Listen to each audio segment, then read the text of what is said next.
mooy sangu xeet wile cey jigéen duñ ko wax noonu waxaala moom mu wax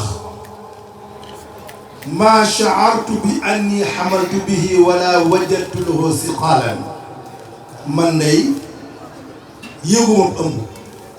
te yëguma dara lu diis ci man wala waxaman du caagee ne benn tàngoor man day li ngeen wax yëguma diis te xam nga kuy ëmb ñun suñu waa kër ñi kii naan damay def li ñii di nekk kew dëkk di gën a xol bi gën a bëgg moom nag dañ day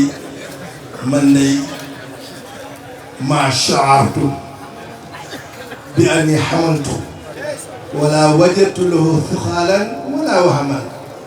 man day yëguma diis ndax dañ daa wax ku ëmb da ngay nëbbatu wala wahaman kama tajidu nisaawu ila anni ankarat rafa aydati ni ko jigéen ñi defe lu dul ñu xam ni seen mbërëg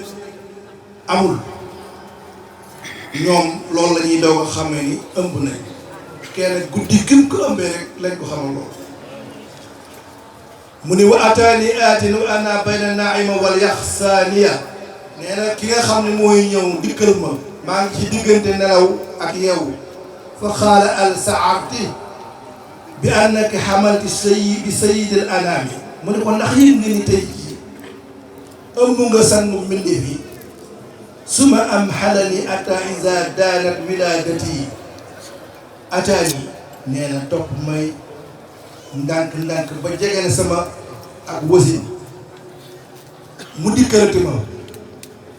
fa xaala xuuli mooy suuhoo bil waahidi maanaam sa doom ji nanga ko muslul yàlla min sànni kulli hasidin ci ay képp ku eñaan su ma sàmmihi muhammadan ki koy déey moo déeyaat loolu yaay ji ni nga muslul ci yàlla ci sa doom ji ci wépp ay ak képp ku eñaan te nga tudde ko muhammadan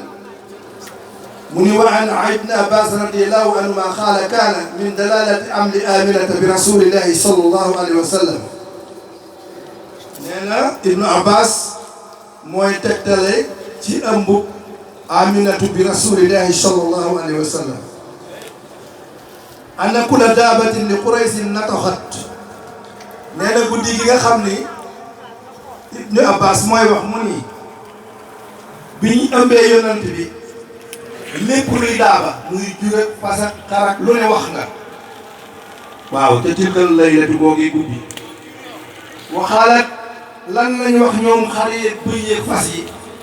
xummila bi rasulillahi sallallahu alayhi wa sallam tey jii day ëmb nañ yonant bi sallallahu alayhi wa sallam wa rabbil kaabati wa huwa amaamu dunya te kat kiñ ëmb tey mooy njiital àdduna wa siraaju ahliha te mooy leeraayu àdduna walam yaxsa sariiru li malakin muluuki dunya ila ashbaha mankuusa bi yonent bi defee noonu benn lalu buur bu nekk ci néeg damm nga ngir tiitaange dëgg gi yàlla indi ci moom nee na wax bi mu amee loolu wa farrat wuhuusul masrixi ilaa wuhuusil maxrib maanaam penk bi fi nekkoon ci rab daw nañ wuti sow yi nekkoon ci sow daw nañ wuti penk ñu dajoo tax ilaa wuhuusil maxrib bi zaalaat ku ne dangaa bëggoon moo tax nga def loolu ci ñëw bu yonent bi wa kazaalika ahlul bihaar yubassiru ba'duhum ba'dan naka noonu ñoom géej gi ñi ngi bëggal lenn ci ñoom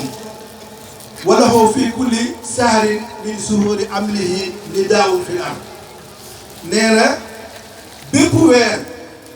am na woote bu ñuy woote ci suuf wa ni daawul fi sama ak ci kaw asamaan lan la ñuy wax an ubsiro faqat aana an yas'ala abul xaasim na ngeen dëkkat dañ koy wax abul xaasim bàyyub xaasim ñëw na sallallahu alayhi wa sallam maymuunan mubaaraka xéewal muy xéewal di barke wa an xayri lam yabqa fi tilka laylati daarun illa asraqat wala makaanu illa daxalahu nuur nee na guddi gi yonent bi juddoo di feeñ noonu lenn ab néeg wala màkkaan bu leerul amul